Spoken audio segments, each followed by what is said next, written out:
So much to get to today on the Jon Krawczynski Show. Lineup changes, Anthony Edwards taking over, all kinds of intrigue around the team. This is our basketball and Timberwolves show at TalkNorth.com. We're coming to you from the Aquarius Home Services Studios. Thanks to Princeton's Liquors, TSR Injury Law, True Vision Institute, Head Flyer Brewing, and Shepherd Goods and Lamb Chops Clothing Line. Thanks to you for listening. Best way to listen to this show or any of our many shows at TalkNorth.com. Please subscribe to your favorite podcast app. It's free. It's the easiest way to listen. John, why don't we start with the lineup change? Why do you think Chris Finch finally decided to go that way? Yeah, I do think that, I asked him exactly that after the game because, on Saturday against the Pistons, he was very resolute that he did not view the lineup change as a magic bullet and that it would have complicating factors for the rest of the game. And so I just asked him what did change his mind. And he said that he read all the papers and he listened to what people were saying. And then he said, why don't I just change the starting lineup? And, it was certainly tongue in cheek. It was a wisecrack for sure. But I do think that it did unveil a little bit of his thinking in terms of, he is reluctant to do this. He does believe, generally speaking, that if you're focused on the starting lineup, you're focused on the wrong things. But eventually he said that he needed to do something to try to get Mike Conley going. And I think getting him into a different lineup away from Julius Randle and Ant on the court at the same time as him, helps with the ball in his hands a little bit more. It also kind of maximizes the synergy between Dante DiVincenzo and Julius Randle as well.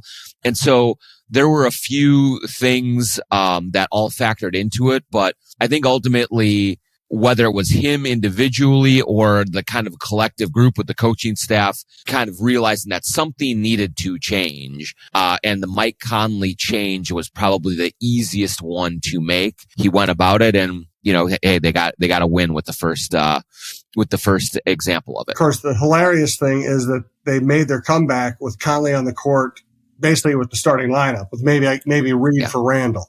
Yeah, it was, the first shift of this new starting lineup that was meant to breathe in offense, spacing, shooting into the whole thing went terribly. In the first quarter against the Clippers, they got off to a horrendous start shooting the ball. I think they were like 3 for 12, 3 turnovers. They only scored, 16 points in the first quarter.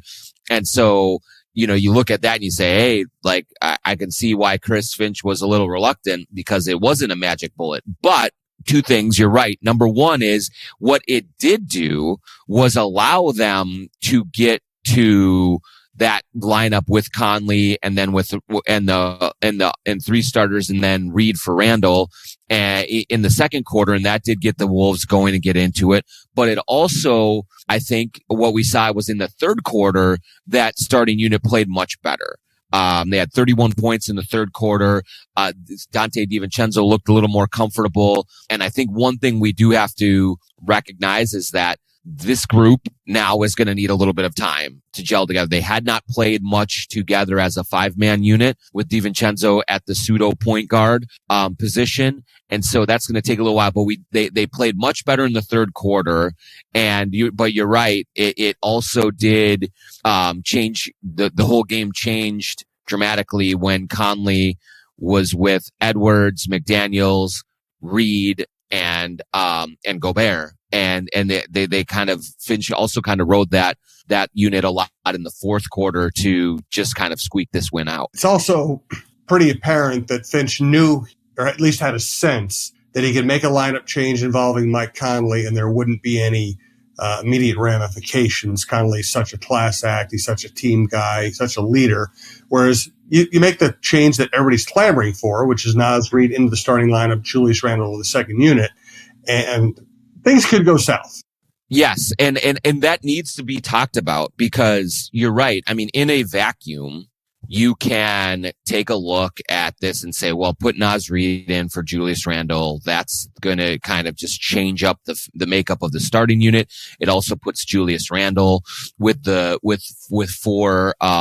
for second unit guys in at the start of the second quarter, which has worked well of late. And then you go and you just go forward that way. But these decisions and these games are not played in a vacuum. And you do have to consider ego. You do have to consider feelings. You do have to consider a lot of these things that as you're constructing these lineups. And if Julius Randle, who is essentially in a contract year, gets moved to the bench, how does he take it? Or if they were to decide to put in Nickeil Alexander-Walker instead of Jaden McDaniels, another option in that starting lineup, is that, would it go that way as well? Is there a risk there? There is, I believe. And I do believe that is part of the calculus of why Chris Finch made the move with Mike Conley. He knew that Mike Conley was going to take this as a pro's pro, that he was not going to sulk or pout or feel bad behind the scenes, and that he was going to handle it as well as anybody possibly could. And that's certainly what Mike Conley told us after the game, was that he understood Finch's logic. He also appreciated that essentially Finch asked his permission rather than just tell him what was going to happen. And so it felt a little bit more collaborative, and he felt like he had a say in the matter. And, Mike understands that he has not played well with that starting group. There are myriad reasons for that. It's not just that Mike Conley is 37 years old. I really do believe that lineup construction with Julius Randle as an offensive hub, with Anthony Edwards having the ball in his hands, it really relegates Mike Conley to a different role than he is used to having. And he is at his most effective when he's a quarterback of the offense, when the ball is in his hands, when he's running pick and rolls with Rudy Gobert, when he's getting everyone involved, and really has kind of the puppet master element to it. He does not have that role, or it's a lot harder for him to get that role when he is playing with Edwards and Randle, both of whom really want the ball and are really most effective with the ball in their hands. So Conley understood it. He took it, like a champion, like everyone knew that he would. And it probably also gave Dante DiVincenzo just a little bit of a boost. He's been playing well, and here's another sign of faith that you get you get him into. But then finally, in the long-winded answer, when you go to Julius Randle and you think about taking him out of the lineup, Julius has actually played pretty well of late and for most of the season from a numbers perspective. And you look at it and say, hey, we need more spacing with Naz Reid in the starting lineup. Well, Julius Randle is shooting like 38% from three. Naz Reid is at 35% from three. Like that, the way that the season has played out has not justified that reasoning. It may very much end up where if you put Reid in there that he would play better and those numbers would come up. And certainly that group played well against the Clippers on Monday night. And so there are arguments to be made, but there's also, there are just a lot of factors at play when a coach looks at making a move like this. And it would be great if it was just strictly business, just basketball, whatever works, that is the driver of everything, but it isn't. These are human beings that you're coaching and leading. And so I do think that plays a role in the decision as well. Yes. And look at the way yesterday played out. He starts Julius Randle. Julius had, as you said, he's been playing well lately. He had a bad game last night. He ends up not playing him much down the stretch, and nobody really blinks, right? It's not that big a deal. Okay, Julius having an off night to play other people down the stretch. If he benches Julius Randle, it's a national story. Julius is embarrassed, and all anybody's talking about is they blew the Karl Anthony Towns trade. Yeah, I mean that all of that factors in. You also look at things like trade value. Like if you were looking to move Julius Randle before the deadline, which I will say this right now, I do not think the Timberwolves are looking to move Julius Randle right now. That may be that may upset fans out there and things like that. But as of today, when we're recording this, I don't believe that's a situation that the Wolves are exploring right now. They're looking more at internal improvement than making another big trade, and they want to give this thing time to play out. But But if you do move him to the bench, it does become a little bit harder to trade Julius Randle if you want to. So you factor that in as well. And ultimately, I do think I do think that Chris Finch believes in Julius Randle as a player, as a contributor, as a potential driver of a winning team. And he may be wrong in that, or he may be right, but he is making that decision less so for Julius's feelings potentially, and more so that this is what he really believes is the right thing for the Wolves. He is kind of steadfast in his support of Randle and what he believes he brings to the table. So again, maybe he'll be validated by that with patience over the long haul, or maybe it will be the wrong move, but that's sort of that has been present from day one since they made the trade. And it's still present right now is that Chris Finch really believes in Julius Randle. And that's the way that it's going to play out going forward here. Let's get to what might be even more important. Anthony Edwards deciding to go off the last couple of games. First, though, let's hear about Princeton's Liquors. Princeton's Liquors in Maple Grove. Bill Princeton and the Princeton family have been in the liquor slinging business for decades and decades in the Northwest Metro. You go into Princeton's Liquors. I'm sure you spent some time there over the holidays getting stuff for holiday gatherings and family and work events. But you're going to find just incredible selection of craft beer and bourbon. There's two areas of expertise. Of course, you can get wine, you can get regular beer, other spirits. But if you want unique craft beer, if you want the kinds of bourbon selection that will wow your buddies when you're getting together to watch the football playoffs or to watch some basketball on a Friday night, Princeton's Liquors is the place to go. You stop in there, tell them the Jon Krawczynski show sent you, and just know that you're going to find great selection at an affordable price. So go into Princeton's Liquors, ask Bill Princeton if he's there about being wearing the Crunch mascot costume during his intern days back in 2000, 2001. Swap some basketball stories with a true member of this community and a family run business, and just enjoy yourself some just great bourbon, great craft beer, great wine and spirits all over at Princeton's Liquors in Maple Grove. I think we should start calling TSR Injury Law our founding sponsor. They really supported us when we were just getting our feet on the ground. They got it. They've been incredibly supportive. They've been fun. They come out to live shows. We've done shows at their place, and we've seen them grow from, a small but successful business to a huge and successful business that wins so many cases for their clients. That's what I love about them. They defend people who need defending. They win their cases. They do not charge their clients unless they win the case. And obviously they win a lot of cases. That's why you see the billboards. That's why they hang out with Naz Reid. So thank you to Steve Terry. We trust them. If you ever need their particular kind of help, call 612-TSR-TIME, 612-TSR-TIME, and enjoy the commercials. Now, here's John on True Vision Institute. True Vision Institute in Bloomington. If you go to truevision.com to set up a consultation, you are going to be wowed every step of the way, just like I was. I went in this summer for an extensive eye consultation to find out what the best options were for my vision correction. I got tired of wearing contacts and eyeglasses. I have done that since I was in 4th grade. And I just wanted to look at the options for a more convenient life. And I went into True Vision, met with the people there.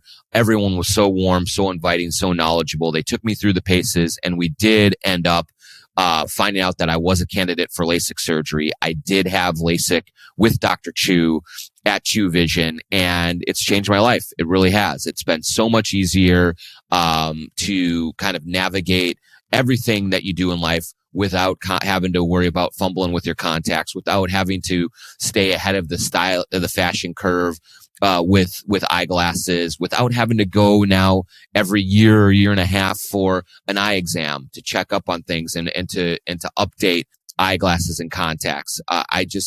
Everything is easier. Everything is freer now that I have gone through the process, and the people at True Vision were just first class to deal with, from everyone in the exams running up to the appointment, and then from Dr. Chu on the surgery itself. I wish I would have done it 10 years ago.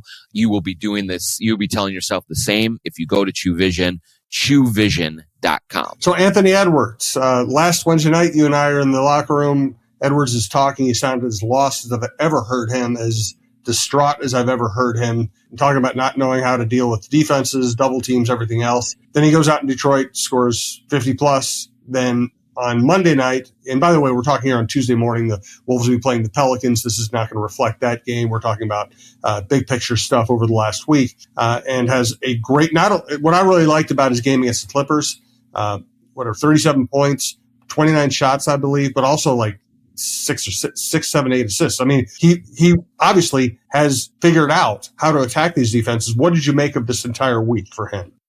I think it's an important week for Anthony Edwards and for the Timberwolves in general, Jim, because I was certainly bothered by Ant's comments after the Celtics loss, because they came in a very tight defeat to a team that is one of the best in the league, and in a game where Ant did not get many shots, but he played the right way to get his teammates involved, and everyone else went off. Everyone else was shooting great. They had a really good offensive game for one of the rare times this season. And for Ant to still be frustrated about the way that kind of it unfolded for him individually was one of the first times that I had seen him focus more on himself than really the team in general in his 5 years here. He's been such a rather selfless star as he has risen up the ranks here, but you could tell that it was bothering him that Shai Gilgeous-Alexander was getting all these shots and scoring all these points, and they were winning. Jason Tatum, Cade Cunningham did it for Detroit. They've had a bunch of like lead wings score and against them and get high volume shots. And Ant was being doubled all the time and was just, felt bottled up and felt like he was frustrated and didn't know how to get himself into the game. And so I think it was a really kind of a concerning moment, in this team's development and in Ant's development that he chose to focus on that. But it did show like that's where his head was at, and he was honest and candid with it. Then you go to Detroit and he scores 53. Now, the good thing, he only had 2 assists in the game, but I thought that he was not just totally dominating the offense. He was moving the ball. He was getting hockey assists. He was making the right reads a lot of times. It's just the rest of his team could not hit a shot. And Ant was the one that was carrying him because he was the only one making shots. And then you go to the Clippers game where you're right, 37 points, 8 assists. He was getting himself going and he was getting his teammates involved as well. And these last couple of games now are much more of what we expected from Ant in terms of style of play. Like we know, like I'm not expecting him to score 50 and 30. I'm not expecting him to score 90 points every 2 games. Like that's great stuff. But in terms of just the force that he's playing with and the ability to get his shot even when he's getting defenses concentrating on him, I think this is, these last 2 games have been among his best just offensively all around, not just scoring, of the season. And so that gives the Wolves some optimism. If they can unlock that Antness in his game, which has been kind of absent lately, that will help their offense as much as any starting lineup change will, as much as anything else will. And so it was, I think, a much needed last couple of games here for him, coming off of one where you could tell that he was kind of at his breaking point just from what he was feeling out there offensively. Let's talk about Dante at the point guard position and a couple other Timberwolves angles here. First, do want to hear more about. Save smarter and grow your funds faster with a certificate from Royal Credit Union. Royal's 4.25% 9-month certificate has no minimum opening balance and a locked-in rate for a guaranteed return at maturity. Open a 4.25% APY 9-month certificate at any Royal office or online at rcu.org/certificate saver. Early withdrawal penalties could reduce earnings and principal. APY accurate as of 12/5/24, insured by NCUA. Let's also hear about Shepherd Goods and Lamb Chops clothing line. SGLambchops.com is the place to go for Shepherd Goods and Lamb Chops clothing. Some of the most stylish, most comfortable activewear that you could want. Sweatshirts, sweatpants, hoodies, t-shirts, hats, whatever you want is at at SGLambchops.com. And if you're seeing more and more, Jim, at these, at Target Center, not just Craig and Jordan sitting courtside at these games, but you're seeing the collaboration that they have with the Timberwolves on their hoodies. They are getting very, very popular. You can get them at the team stores when they're available. They go quickly when they do, but it's a really cool collaboration between a local company and the Timberwolves.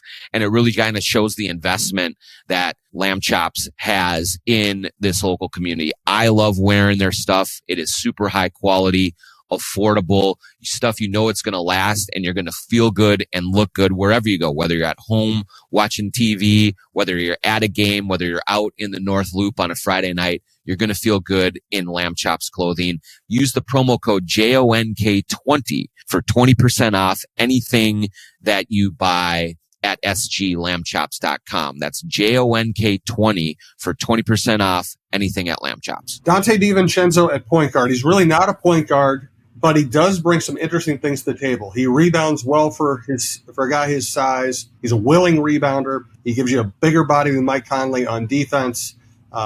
He is a volume 3-point shooter. How do you think this plays out if he plays that point guard role long term?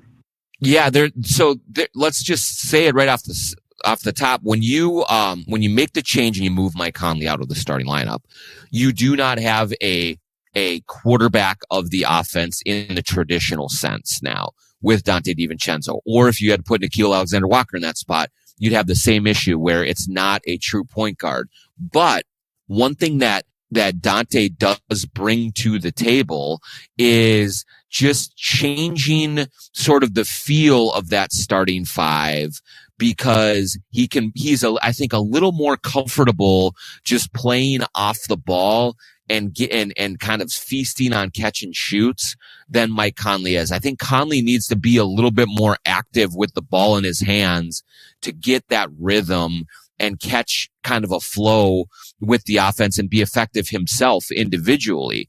But Dante can sort of linger off the ball while Ant probes, while Julius Randle probes, and be there to catch and shoot.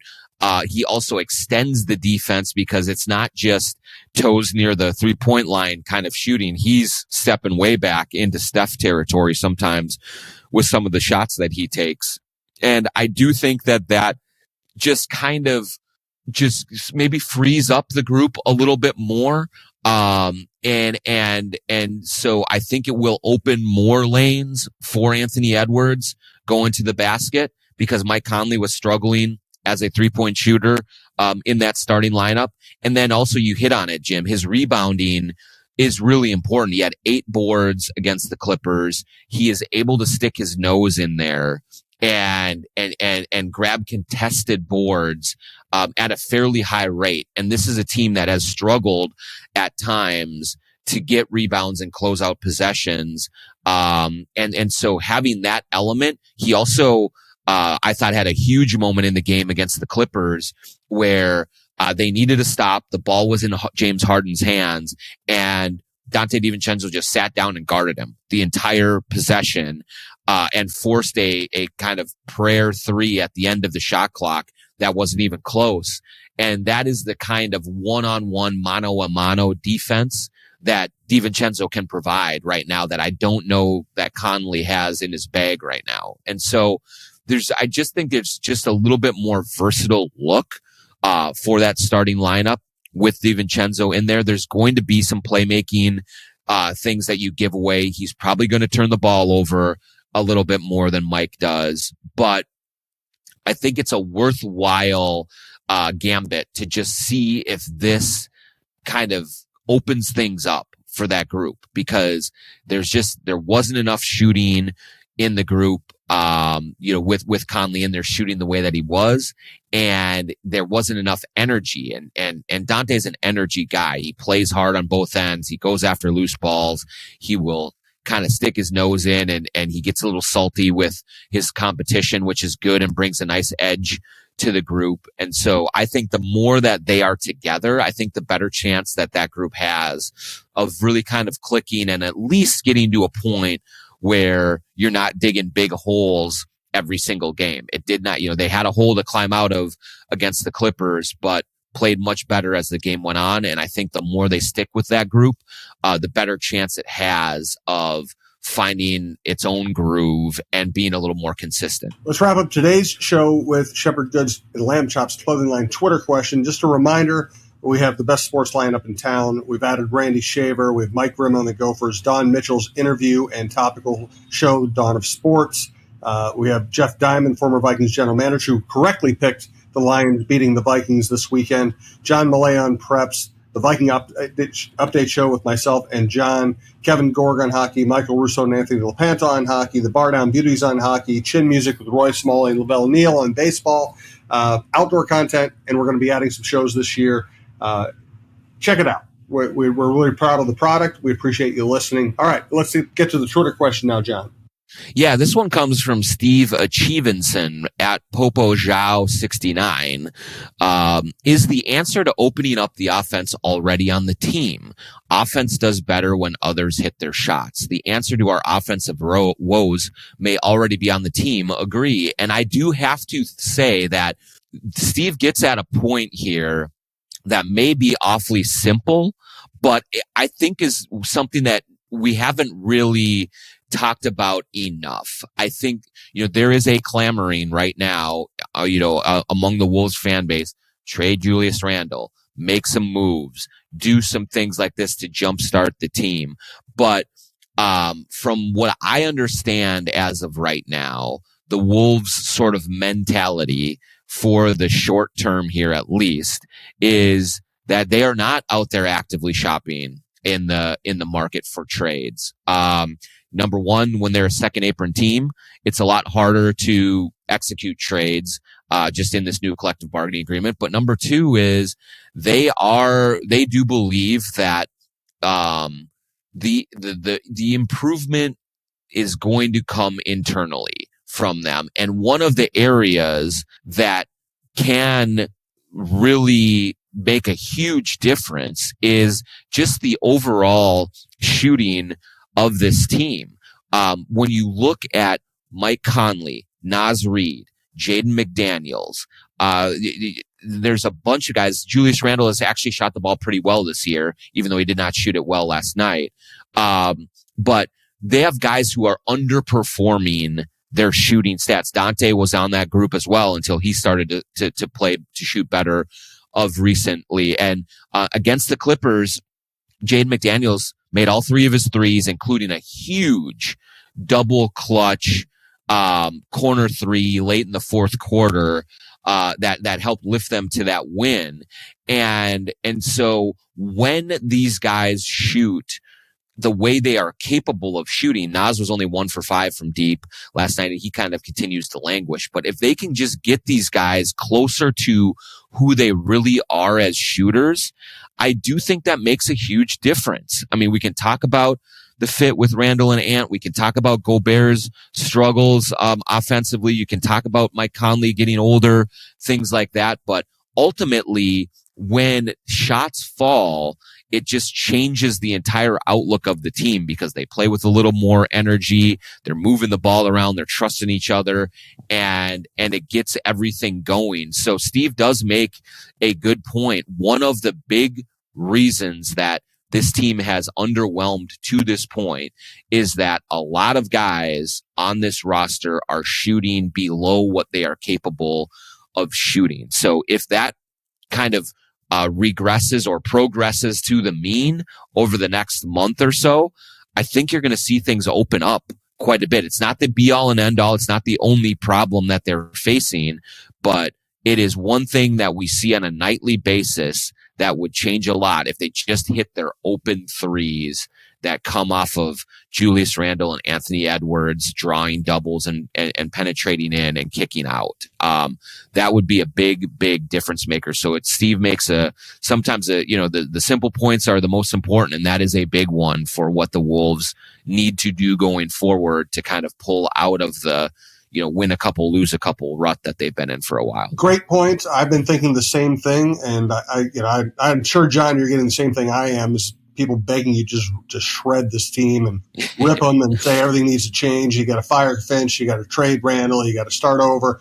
And I'm just not there. I got to see. I think I still like the building blocks of this team. I still like the coach. I still like the general manager. It hasn't gone well so far. I think you got to give it some time still. And as you said, if they start shooting the way they're capable of shooting, a lot of things open up.